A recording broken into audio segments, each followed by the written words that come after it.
మీరు జీవితంలో నాయకులు కావాలనుకుంటున్నారా? నాయకులంటే రాజకీయ నాయకులే కాదు. చాలామందికి ఒక తప్పుడు అభిప్రాయం ఉంటుంది. మీరు ఒక రంగంలో, అది వ్యాపారం కావచ్చు, అది ఎడ్యుకేషన్ కావచ్చు, హెల్త్ కావచ్చు, మరి ఏ సెక్టార్ అయినా కావచ్చు. మీరు ఎంచుకున్న రంగంలో మీరు లీడర్షిప్ స్థాయికి ఎదగాలి. ఇది ఎవరైనా కోరుకుంటాం. సో ఉన్న చోటే ఉండాలని ఎవరూ కోరుకోరు. ఆ లీడర్షిప్ రోల్లోకి రావాలని కోరుకోవడమే కాదు, మంచి లీడర్స్గా, సక్సెస్ఫుల్ లీడర్స్గా మనం ఎదగాలి అని కోరుకుంటాం.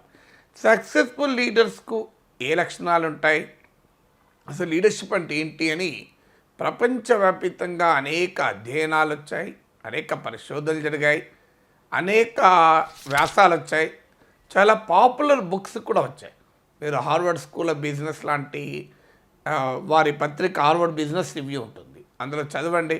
చాలా case studies, business case studies, companies case studies మనకు దొరుకుతాయి. అలాగే 7 habits the most successful people లాంటి పుస్తకాలు నుంచి మొదలుకొని చాలామంది జీవితంలో, ముఖ్యంగా బిజినెస్లో సక్సెస్ అయిన లీడర్స్ వాళ్ళ అనుభవాల సారాంశాన్ని రాసినటువంటి పుస్తకాలు ఉంటాయి. సో ఇందులో అనేక రకాలైనటువంటి అనుభవాలు, ఆ రంగాన్ని బట్టి, ఆ వ్యక్తికి ఉన్న నేపథ్యాన్ని బట్టి లీడర్షిప్ రోల్లోకి ఎలా ఎదగాలి, ఎలా లీడర్షిప్ రోల్లోకి రావాలి అనే అనుభవాలు చెప్తారు. ఇందులో అనేక ఫ్యాక్టర్స్, అనేక లక్షణాలు మనం అలవరుచుకోవాలని చెప్తారు. ముఖ్యంగా ఏ లక్షణాలు అలవరుచుకుంటే మన నాయకులం అవుతాం. మొదటిది ఒక విజన్, ఎన్విజన్. ఇది 5E అప్రోచ్ అంటారు. 1 envision, 2 express, 3 excite, 4 enable, 5 execute. ఈ 5 లక్షణాలు కనుక మీరు అలవరుచుకుంటే మీరు తప్పనిసరిగా జీవితంలో మంచి నాయకులు అవుతారు. సో ఎన్విజన్ అంటే మనం చేస్తున్న పని, ఓ కంపెనీ కావచ్చు, ఓ రాజకీయ పార్టీ కావచ్చు, ఓ సంచలన సంస్థ కావచ్చు, ఓ చిన్న బిజినెస్ ఎంటిటీ కావచ్చు, పెద్ద ఇండస్ట్రీ కావచ్చు. మీరు లీడర్షిప్ రోల్లో ఉన్నప్పుడు మీకు విజన్ ఉండాలి. మీరు ఏం చేస్తారు, what you want to achieve. ఒక షార్ట్ టర్మ్ విజన్ ఉండాలి, ఒక లాంగ్ టర్మ్ విజన్ ఉండాలి. సో ఈ short term vision and long term విజన్ను ఏర్పరచుకోవడంలో లీడర్ యొక్క మొట్టమొదటి లక్షణం. నేను 3 ఏళ్ల పాటు ఒక ఇంగ్లీష్ దినపత్రికకు ఎడిటర్గా ఉన్నాను. నేను ఎడిటర్గా 3 ఏళ్ళు ఉన్నాను. చేరినప్పటి నుంచి నేను వెళ్ళే లోపల సర్క్యులేషన్ ఒక 500% 5 రెట్లు పెరిగింది. దాని టర్నోవర్ బిజినెస్ నియర్లీ 6 టైమ్స్ పెరిగింది. సో ఎలా చేయగలిగాను అని కనుక ఒకసారి రిఫ్లెక్ట్ చేసుకుంటే, మొదలు నేను చేరిన వెంటనే అసలు what is the vision, what are the problems, దీంట్లో ఉన్న సమస్యలు ఏంటివి, సమస్యల్ని గుర్తించి దాన్ని ఎలా మార్చుకోవాలి, టార్గెట్ ఏంటి, 6 నెలల లోపల ఏం చేయాలి, 3 నెలల లోపల ఏం చేయాలి. ఉదాహరణకు పత్రిక రూపురేఖలు మొదలు మార్చాలి, ది ఎంటైర్ లేఅవుట్ చేంజ్ చేయాలి అని ఇమీడియట్గా లేఅవుట్ చేంజ్ చేయడంపై పడ్డాం. దాంతో పత్రిక కంప్లీట్గా న్యూ లుక్ వచ్చింది. ఒక రకంగా ఇతర పోటీగా ఉన్న పత్రికలతో సమాన స్థాయిలో ఒక న్యూ లుక్ వచ్చింది. తర్వాత చాలా ఎర్రర్స్ ఉండేవి. సో ఈ ఎర్రర్స్ వల్ల పత్రిక గౌరవం తగ్గేది. సో ఈ ఎర్రర్ ఫ్రీగా ఈ న్యూస్ పేపర్ను చేయాలి. ఇది 2వ లక్ష్యం. 3వది ఒక పర్సనాలిటీ లేకుండేది. వార్తలు ప్రచురించే వాళ్ళు చాలా కష్టపడి ప్రచురించేవారు, కానీ ఏ వార్త ఎందుకు ప్రచురిస్తున్నాము అనే ఒక ఆలోచన, ఒక విజన్ లేకుండే. సో దాన్ని ఏం చేయాలి, అప్పుడు ఇది జాతీయ వార్తలు వేయాలా, అంతర్జాతీయ వార్తల ప్రాధాన్యత, స్థానిక వార్తల ప్రాధాన్యత, అంటే ఒక న్యూస్ పర్సనాలిటీ ఏంటి, ఒక పేపర్ని ఎందుకు కొనాలి, ఏ యునిక్ సెల్లింగ్ ప్రపోజిషన్ ఉండాలి అనేది ఐడెంటిఫై చేశాం. తర్వాత ఇలా రకరకాల ఫ్యాక్టర్స్ను గుర్తించి వాటికి ఒక ప్రణాళిక రూపొందించుకొని ఒక విజన్ డాక్యుమెంట్ తయారు చేసుకొని, ఆ విజన్ డాక్యుమెంట్ కూడా ఏదో నా సొంత కవిత్వం కాకుండా అందరినీ, ముఖ్యమైన వివిధ స్థాయిల్లో లీడర్షిప్ రోల్స్లో ఉన్న వాళ్ళందరినీ, అలాగే ఒక సామాన్యుని, ఆఖరికి ఒక ఆఫీస్ బాయ్తో కూడా కూర్చొని, ఆఫీస్ బాయ్ కూడా చాలా అనుభవం ఉంటుంది, ఇంటుంటాడు, ఆ 10 మంది మాట్లాడుకునేది. సో అందరితో కూర్చొని ఒక డాక్యుమెంట్, ఒక విజన్ డాక్యుమెంట్ తయారు చేసుకొని, ఇంకో 2 నెలల లోపల ఈ పనికి కావాలి, 2 నెలలు ఆ పనికి కావాలి, 3 నెలలు ఈ పనికి కావాలి, ఏడాది లోపల నా నేను నడుపుతున్న పత్రిక ఈ స్థాయిలో ఉండాలి అని ఒక గోల్ పెట్టుకొని ఒక విజన్ రూపొందించుకున్నాం. సో అందువల్ల మొదటిది ఏదైనా, మీరు ఒక రాజకీయ నాయకులైనా మీరు ఎందులో ఉన్నా ఒక విజన్ మీకేంటి, what is your vision, envision. రెండవది ఒక్కసారి ఎన్విజన్ అంటే మీరు ఒక్కరే చేయలేరు. సో ఎనీ యాక్టివిటీ, అది ఒక business activity, industry activity, political activity, voluntary activity, ఏదైనా కానీ ఒక టీం వర్క్ ఉంటుంది. సో టీం వారికి కమ్యూనికేట్ చేయాలి. చాలామంది రాంగ్ లీడర్స్ ఏమంటారంటే వారు తమకు మాత్రమే విజన్ పరిమితం చేసుకుంటారు, ఇతరులకు చెప్పరు. సో ఇతరులతో కమ్యూనికేట్ చేయరు, ఇతరులతో మాట్లాడరు. సో ఒక good leader should be a good listener, good communicator. So ఈ ఎక్స్ప్రెస్ చేయాలి ఏ లక్ష్యాలతో. ఇప్పుడు ఒక ఫోర్డ్ ఆటోమొబైల్ రంగంలో ఒక గ్లోబల్ లీడర్.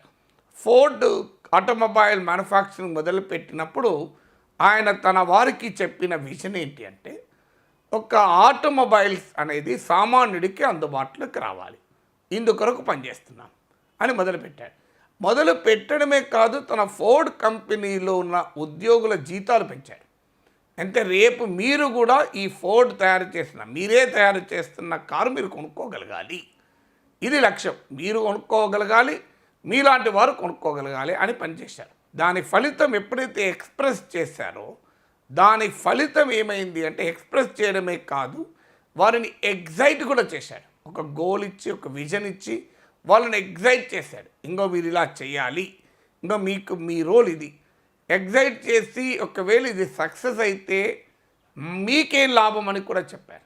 నేను పత్రికలో చేరిన మొదట్లోనే అందరితో కూర్చొనబెట్టి, ఈ పత్రిక సక్సెస్ అయితే, ఈ పత్రిక బ్రేక్ ఈవెన్ అయితే, ఇది లాభాలలోకి వస్తే ఇంకో మీకు ఈ రకమైన ప్రయోజనం ఉంటుంది, మన అందరికీ ఇది ఉమ్మడి ప్రయోజనం ఉంటుంది. ఇదేదో ఈ పత్రిక సక్సెస్ అయినా కాకపోయినా యాజమాన్యానికి పర్వాలేదు, వారికి ఉన్న వ్యాపార సామ్రాజ్యంలో ఇది అంత పెద్దది కాకపోవచ్చు. అఫ్కోర్స్ వారికి కూడా ఇది సక్సెస్ కావాలని ఉంటుంది, కానీ ఇది యాజమాన్యం సక్సెస్ కొరకు పనిచేయకూడదు, మన సక్సెస్ కొరకు పనిచేయాలి. ఇప్పుడు ఇది సక్సెస్ కాకపోయినా ఇంకా 10 కంపెనీలు వాళ్ళు సక్సెస్ చేసుకోగలుగుతారు, కానీ ఇది మాత్రం మనం మాత్రమే పనిచేస్తున్నాం, మనకు 10 కంపెనీలు లేవు. సో మనం పనిచేస్తున్న కంపెనీని సక్సెస్ చేయడం, don't work for the management, don't work for the owners, work for your self, me future కొరకు వర్క్ చేయండి అని వారిని ఎగ్జైట్ చేసే పని చేశాం. ఆశ్చర్యం ఏంటంటే ఉపయోగపడరు, తొలగించాలి అనుకున్న వారు కూడా గుడ్ లీడర్స్గా ఎదిగారు. సో వీళ్ళు వేస్ట్, వీళ్ళు దేనికి పనికిరాడనుకున్న వాళ్ళు కూడా, పర్ఫామ్ చేయలేననుకున్న వాళ్ళు కూడా పర్ఫామ్ చేశారు. ఎందుకంటే once you create an excitement, అంత టాలెంట్ ఉండి కూడా కొంతమంది పనిచేయరు. ఎందుకు పనిచేయరు అంటే వారికి ఒక గోల్ ఉండదు, ఎందుకు పని చేయాలో అర్థం కాదు, ఎందుకు పని చేయాలో నాయకత్వం ఉన్నవారు చెప్పరు, పని చేస్తే తమకేం లాభమో అర్థం కాదు. సో అందువల్ల వారు ఎగ్జైట్ కాకపోవడం వల్ల తమ టాలెంట్ను పూర్తిగా ఉపయోగించుకోరు. అందువల్ల ఎగ్జైట్ చేయాలి. ఇక 4వది ఏంటంటే ఎనేబుల్ కూడా చేయాలి. అంటే ఎగ్జైట్ చేయడం ద్వారా ఎనేబుల్ చేయాలి. ఇప్పుడు స్టీవ్ జాబ్స్ కంపెనీ పెట్టిన తర్వాత ఆయన తన ఎంప్లాయీస్కి చెప్పింది ఏంటంటే, మనము తయారు చేసేటువంటి ఈ టెక్నాలజీ ప్రపంచాన్ని కుదిపేస్తుంది, ఇట్ విల్ ఎంటైర్ యూనివర్సే కదిలిపోతుంది, ఇది మన టార్గెట్ అని వారిని ఎగ్జైట్ చేశారు. దాంతో ఒక అద్భుతమైన ఇన్నోవేషన్ మానవాళికి అందింది.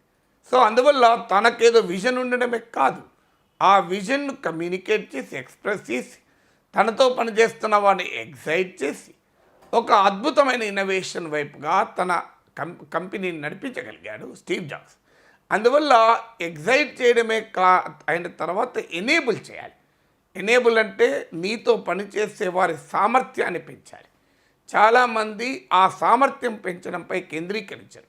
నాయకుడు ఎంత అద్భుతంగా పనిచేసినా, నేను నాయకుడు 16 గంటలు పనిచేస్తున్నాడు, 15 గంటలు, ఇప్పుడు రాజకీయాల్లో కూడా వింటాం 16 గంటలు పనిచేస్తున్నాడు.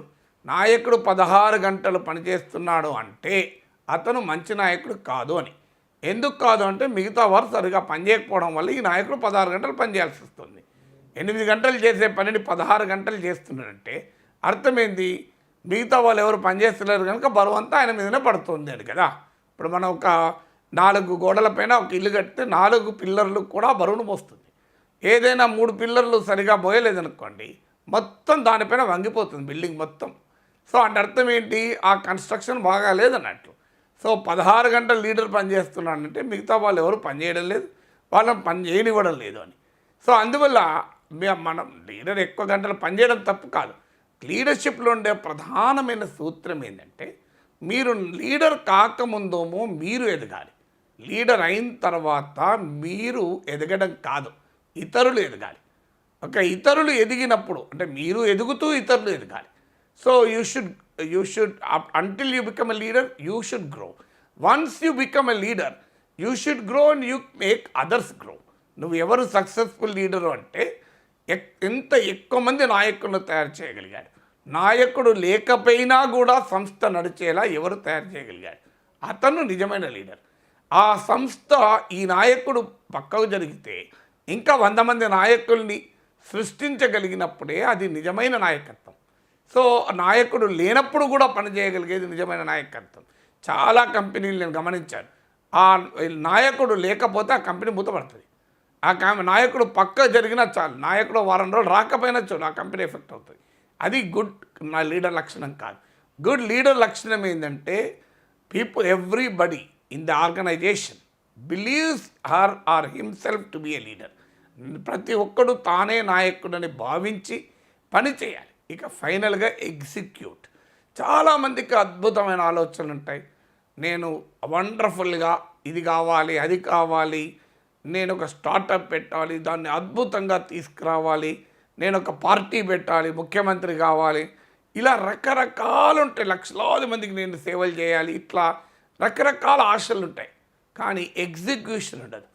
ఎ person will always be in dreams. కళలు అవసరం, కానీ ఆ కళల్ని సాకారం చేసుకునేటువంటి ఒక ఎగ్జిక్యూషన్ అవసరం. అందుకే సత్యానాథన్లో ఒక సందర్భంలో అన్నాడు, హ్యావ్ ఎ డ్రీమ్, కలగనండి, చేజ్ ద డ్రీమ్, ఆ కళను వెంటాడండి, వెంబడించండి, and constantly improve yourself to achieve the dream.